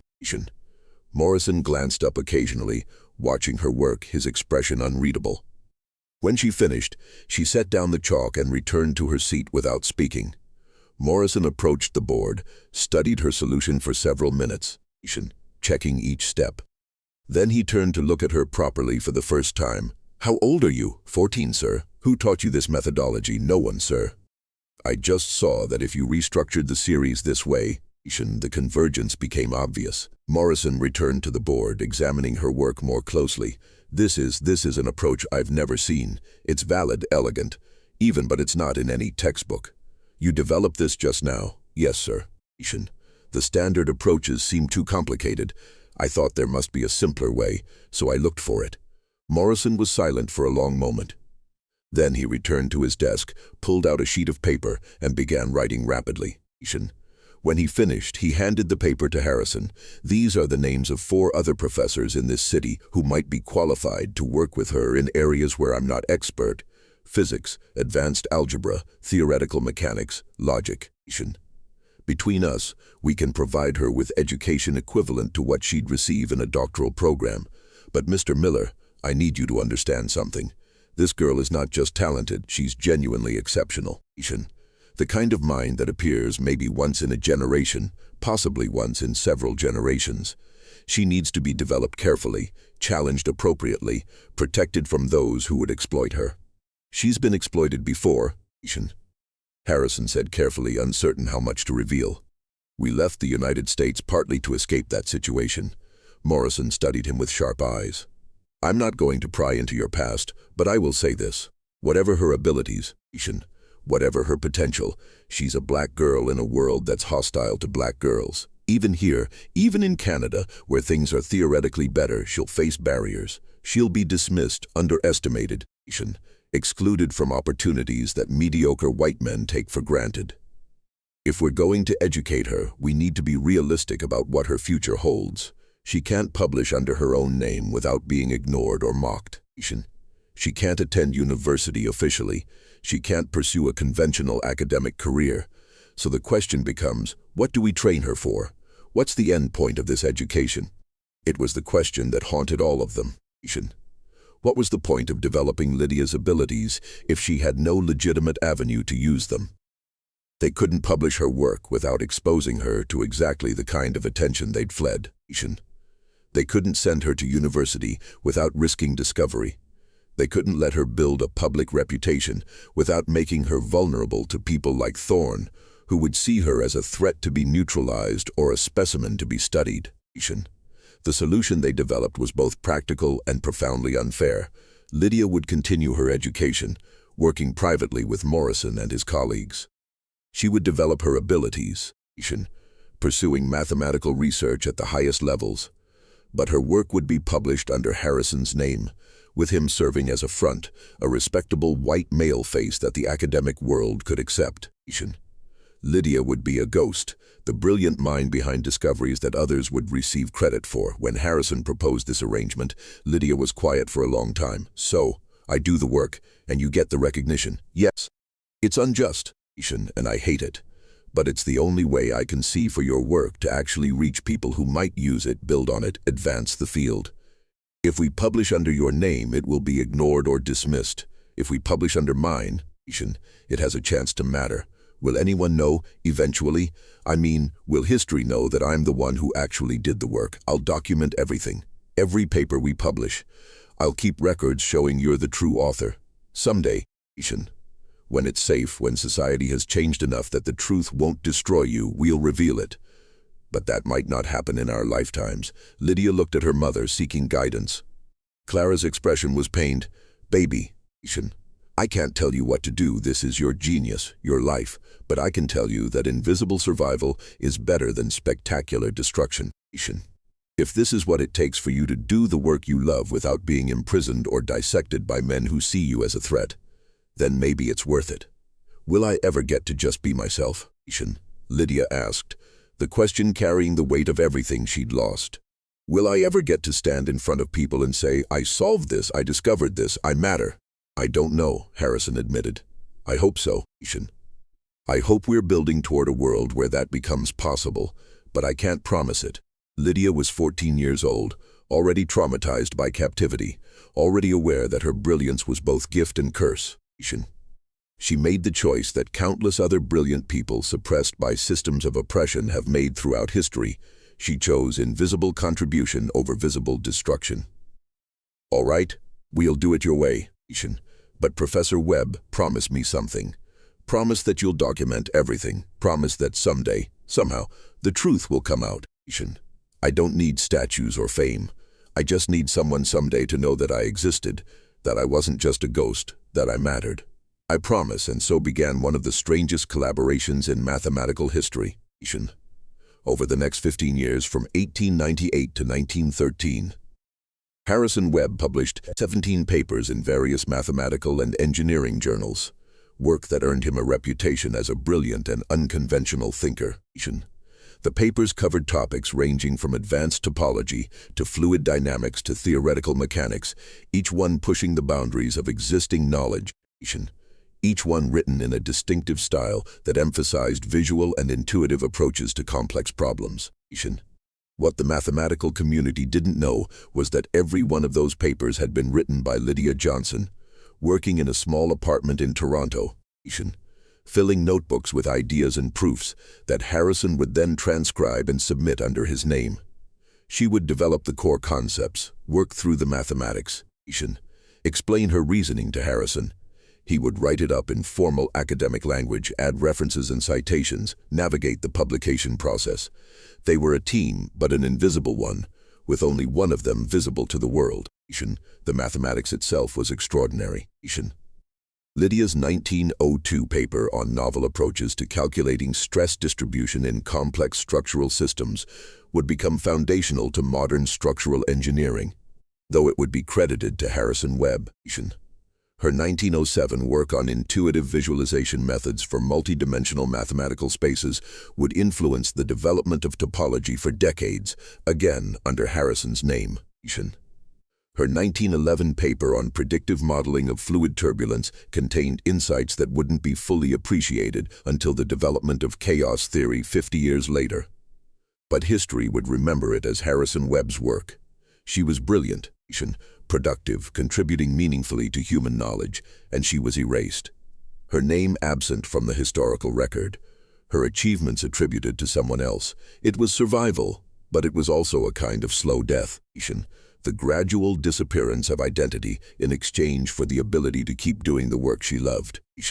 If you've stayed with me this far through Lydia's story, through her discovery and exploitation and escape and eventual anonymous contribution, I want to ask you something. How many other brilliant minds have been lost to history because systems of oppression made it impossible for them to be acknowledged?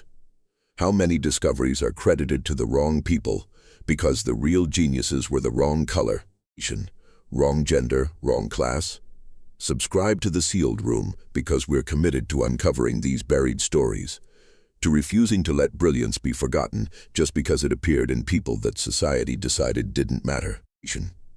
Tell me in the comments what you think about Lydia's choice to work anonymously. Was it the right decision? What would you have done? Your engagement helps us continue this work of historical recovery. But Lydia's story doesn't end with anonymous publication, because in 1913, something happened that would force all of them to confront the question of whether silent survival was enough. Dr. Marcus Thorne published a book. It was titled The Question of Negro Intelligence, a scientific assessment, and it was designed to be the definitive statement on racial hierarchy, a comprehensive argument that Negro intellectual inferiority was biological, immutable, and scientifically proven. The book was 500 pages of craniometric data, intelligence test results, comparative studies, all building toward the conclusion that white supremacy wasn't a social preference, but a natural law supported by objective evidence. And buried in Chapter 7, there was a case study that made Harrison's blood run cold when he read it, the case of E.D., a cautionary tale of anomalous presentation. Thorne didn't use Lydia's name, but he described her case in detail. The 13-year-old Negro girl who had demonstrated apparently remarkable mathematical abilities, the examination at MIT, the subsequent detailed study that revealed the truth about her condition. According to Thorne's account, follow-up examination had shown that the girl's abilities were not genuine intelligence but rather a form of savant syndrome, a narrow calculation skill divorced from real comprehension. He claimed that under controlled conditions, she had failed to demonstrate the abilities initially reported. that the original claims had been exaggerated by abolitionist sympathizers seeking to manufacture evidence of Negro equality. He concluded the case study by noting that the subject had ultimately been institutionalized for mental instability, a tragic but inevitable outcome for individuals whose brains developed abnormally, producing isolated abilities at the cost of general dysfunction. It was a comprehensive lie, a rewriting of history designed to neutralize the threat that Lydia's existence posed to Thorne's theories. And because Lydia had disappeared, because she couldn't speak publicly to refute these claims, Thorne's version would become the official record. Future scientists reading his book would learn about the Negro girl who seemed brilliant but was actually damaged, who proved not that racial theories were wrong, but that apparent exceptions could be explained away through careful analysis. Harrison showed the book to Lydia. She read the chapter in silence, her face unreadable. When she finished, she set the book down carefully. "He's erasing me, not just my name, but my existence as anything other than a cautionary tale. He's taking everything I am and turning it into evidence for what he wanted to prove all along. We can refute this, we can publish a response, explain what really happened." "Under whose name?" "Yours." "Then Thorne will ask how you know so much about this girl's case. Unless you were directly involved, which would lead to questions about where she is now, which would expose us. We can't fight this without destroying ourselves." So we let him lie. We keep doing what we've been doing. We keep contributing, keep advancing mathematics, keep proving through our work that the mind behind it is brilliant. Maybe that's enough. Maybe the work matters more than the recognition. But the bitterness in her voice suggested she didn't entirely believe that. The truth was that Thorne's book hurt in ways that isolation and examination hadn't, because it was existential erasure. The claim that she had never been what she was, that her brilliance had been imaginary or fraudulent, that she was a cautionary tale rather than a revolutionary example. How do you fight that? How do you prove you exist when the system is designed to deny your existence? Over the following years, Harrison and Lydia continued their collaboration, continued producing papers, continued advancing mathematical knowledge. But something had changed. Lydia became more withdrawn, more isolated. She rarely left the apartment. She poured herself into mathematics with an intensity that bordered on obsession, as if trying to prove something to herself, if not to the world. Clara watched her daughter with growing concern. "She's disappearing." Clara told Harrison in 1916, 20 years after they'd fled to Canada. "Not physically, but in every other way. She's becoming nothing but the mathematics, like she's decided that if she can't be a person in the world, she'll just be a mind doing calculations. That's not living." "What do you suggest?" "We've tried everything we can think of to give her a normal life while protecting her from exposure. I don't know, but I know this can't continue. My daughter is 29 years old. She's never had a romantic relationship because she's terrified anyone she gets close to will discover who she really is. She has no friends because friendship requires sharing yourself, and she can't share herself without risking everything. She's a ghost, and I'm starting to think that maybe dying as herself would have been better than surviving as nobody." It was a brutal assessment, and Harrison couldn't argue against it. In saving Lydia's life, had they condemned her to a different kind of death, the slow erasure of identity, the gradual disappearance of self? The question haunted him, and it was still haunting him on March 17, 1918, when Lydia Johnson died of influenza during the great pandemic that swept across the world that year. She was 56 years old, worn out from decades of labor and worry, her last years spent watching her brilliant daughter fade into anonymity. Lydia, who remembered everything perfectly, would never forget her mother's final words. "Baby, promise me something. Promise me you'll find a way to be yourself, even if it's dangerous, even if it means losing the work. You can't spend your whole life being someone else's ghost. Promise me." "I promise, Mama." But it was a promise Lydia didn't know how to keep. After Clara's death, something broke in Lydia, or perhaps something that had been holding together through sheer will finally came apart. She stopped working on mathematics. She stopped responding to Harrison's attempts to engage her. She spent days sitting silently, staring at nothing, trapped in memories that her perfect recall wouldn't let fade. The trauma of Brightwater, the years of hiding, the erosion of identity, her mother's death, all of it accumulating into a weight that no amount of mathematical brilliance could solve. Harrison, now 58, and not in the best health himself, tried everything. He brought her books, proposed new problems, arranged meetings with Morrison and the other professors who'd worked with her over the years. Nothing penetrated the depression that had settled over her like fog. Maybe, she told him during one of the few conversations she would still engage in, maybe Dr. Thorne was right after all, not about Negro inferiority, but about me specifically. Maybe I am an anomaly, a malfunction. Maybe my mind works wrong, producing abilities that don't fit anywhere, that can't be used for anything except causing trouble. Maybe it would have been better if I'd never been discovered at all.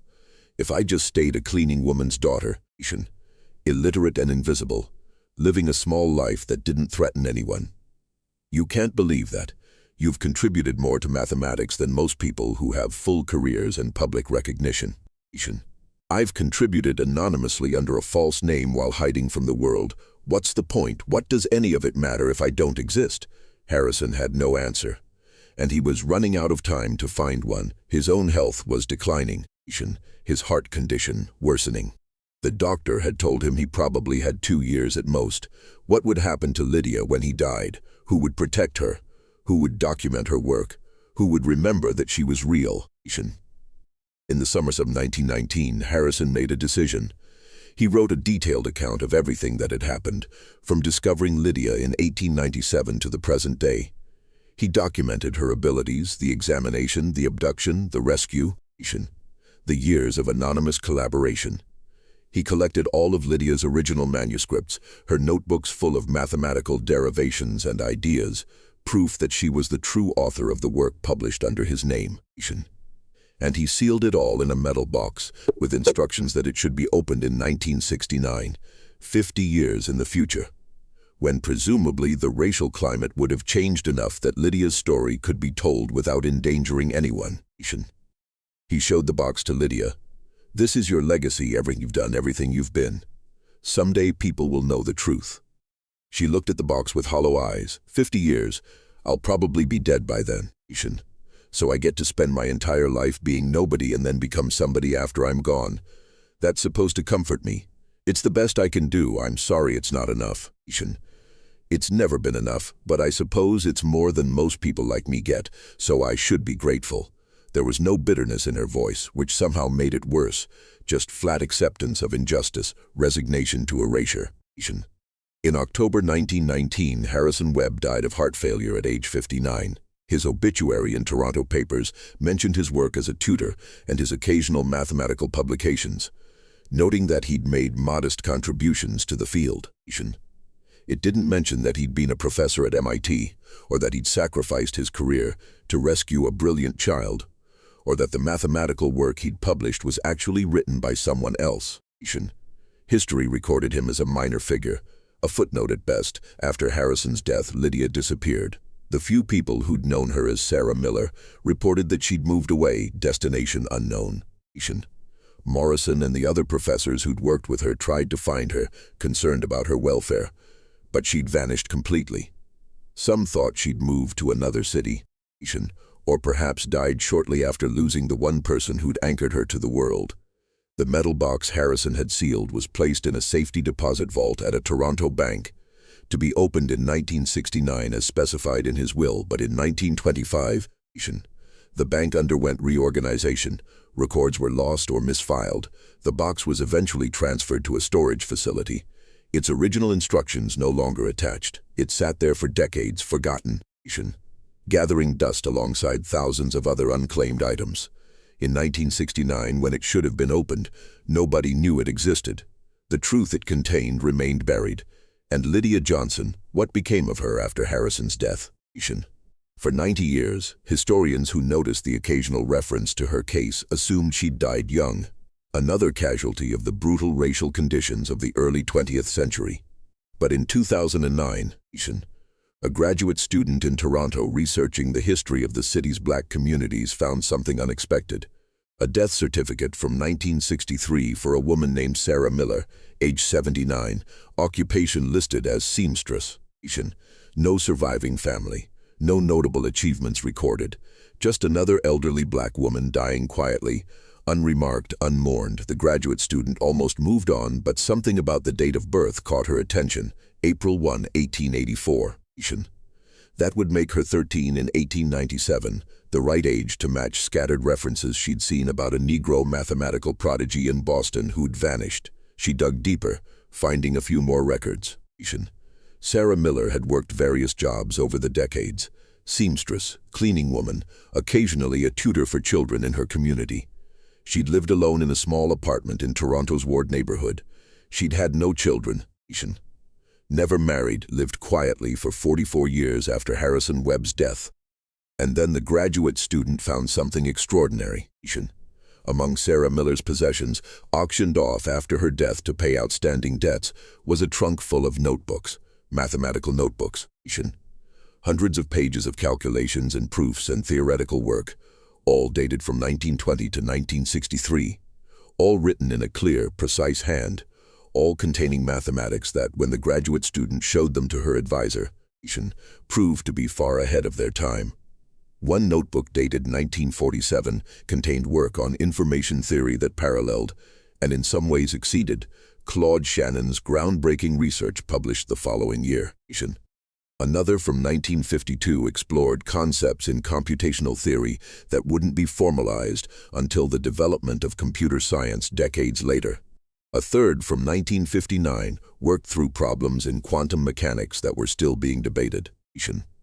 Sarah Miller, elderly black seamstress, had been producing cutting-edge mathematical research in complete isolation for over 40 years, research that no one would see, that no one would know about, that contributed nothing to the advancement of mathematics because it was trapped in notebooks in a trunk, in an apartment where nobody thought to look for genius. The graduate student spent 3 years tracking down Sarah Miller's real identity, following fragmentary references, connecting dots across a century of deliberately obscured history. She found Thorne's book with its case study of ED. She found scattered references to a Negro prodigy in Boston in 1897. She found Harrison Webb's publications and noticed the distinctive visual intuitive style that didn't match his earlier work before 1898. And eventually she found the metal box, forgotten in a storage facility, containing Harrison Webb's full account of Lydia Johnson's life. In 2012, the graduate student, now Dr. Jennifer Morrison, published a book titled The Ghost Mathematician, The True Story of Lydia Johnson. It documented everything: the childhood discovery, the examination, the abduction, the rescue, the decades of anonymous collaboration, the final 40 years of complete isolation. It reproduced Lydia's mathematical work, analyzed her contributions, argued for her recognition as one of the most important mathematical minds of her era. The book won academic awards. It sparked discussions about hidden figures in mathematical history, about how many other brilliant minds had been suppressed or erased by systems of oppression. Universities held symposiums about Lydia Johnson. There was talk of renaming buildings, establishing scholarships in her memory, finally giving her the recognition she'd been denied in life. But there was also backlash. Some historians questioned whether Lydia Johnson had been as brilliant as claimed, suggesting the evidence might be exaggerated or misinterpreted. Some mathematicians argued that her work, while competent, wasn't revolutionary enough to warrant the attention it was receiving. And some simply dismissed the entire story as politically motivated revisionist history, an attempt to manufacture black achievement where none existed. The arguments that Lydia Johnson had spent her life trying to escape, the debates about whether her brilliance was real or imaginary, whether she deserved recognition or should remain a footnote, continued long after her death. Exactly as she'd feared they would, because here's the terrible truth about Lydia Johnson's story: she was real. Her abilities were genuine. Her contributions were significant. And none of it mattered because the system wasn't designed to acknowledge people like her. She could have been twice as brilliant, and it wouldn't have been enough. She could have solved every unsolved problem in mathematics, and it wouldn't have changed the fundamental fact that she was a black woman in a world that had decided black women couldn't be geniuses. So what do we do with Lydia Johnson's story? How do we make sense of a life that produced so much brilliance and received so little recognition? How do we honor someone who spent their entire existence being erased? Maybe we start by asking different questions. Not was she as brilliant as claimed, but how many others like her never had anyone to document their existence at all? Not did she contribute enough to deserve remembering? But what kind of world forces genius to justify its own existence? Not should we rename a building after her, but how do we dismantle the systems that made her invisible in the first place? Because Lydia Johnson wasn't an anomaly, she was a pattern. A pattern repeated thousands of times across history. Brilliant minds suppressed because they appeared in bodies that society had decided didn't matter. Black mathematicians, women scientists, indigenous astronomers, working-class inventors, disabled scholars, queer artists, all the people who had to hide their brilliance, or see it stolen, or watch it be dismissed because they didn't fit the narrow definition of who was allowed to be called genius. Some of them, like Lydia, left fragments of evidence behind, enough for us to reconstruct their stories, to finally acknowledge their existence. But most of them are just gone. Their names forgotten, their work unrecorded, their brilliance vanished as if it never existed. And that's the real tragedy. Not just what happened to Lydia Johnson, but what happened to all the others we'll never know about. So here's what I want you to take from Lydia's story. When you hear about someone being brilliant, being revolutionary, being exceptional, ask yourself, who's not in that conversation? Who should be there but isn't? Who got erased so that someone else could take credit? Whose genius are we still ignoring because acknowledging it would require us to admit uncomfortable truths about how our society works? Lydia Johnson died in 1963, 83 years old, her mother long gone, her protector dead. Her brilliance buried in notebooks that sat forgotten for 50 years. She died alone, unremarked, having spent most of her life being nobody. Her brilliance survived, her story survived, because one professor cared enough to document it, and one graduate student cared enough to find it. But how many others didn't survive? How many brilliant children were broken before anyone noticed they were brilliant? How many extraordinary minds were convinced they were nothing special because everyone around them said so? How many revolutionaries died as ghosts? We'll never know. That's the horror of systematic erasure. It doesn't just destroy people. It destroys the evidence that they existed in the first place. Lydia Johnson existed. She was brilliant. She mattered. And the fact that we almost forgot her should terrify us into asking who we're forgetting right now. What do you think? Could Lydia have done anything differently? Should Harrison Webb have published the truth despite the dangers? Was anonymous contribution better than no contribution at all? Tell me your thoughts in the comments. This is the work we do here, recovering the voices that were silenced, the stories that were buried, the truths that powerful people wanted forgotten. And if you believe this work matters, if you think these stories need to be told, then subscribe, share this with someone who needs to hear it, and help us make sure that the Lydia Johnsons of history are finally seen. Thank you for staying with me through this long, difficult story. Thank you for caring about a brilliant girl who deserved so much better than what the world gave her. And remember, history isn't just what we're told, it's what we dig up. It's what we refuse to let die.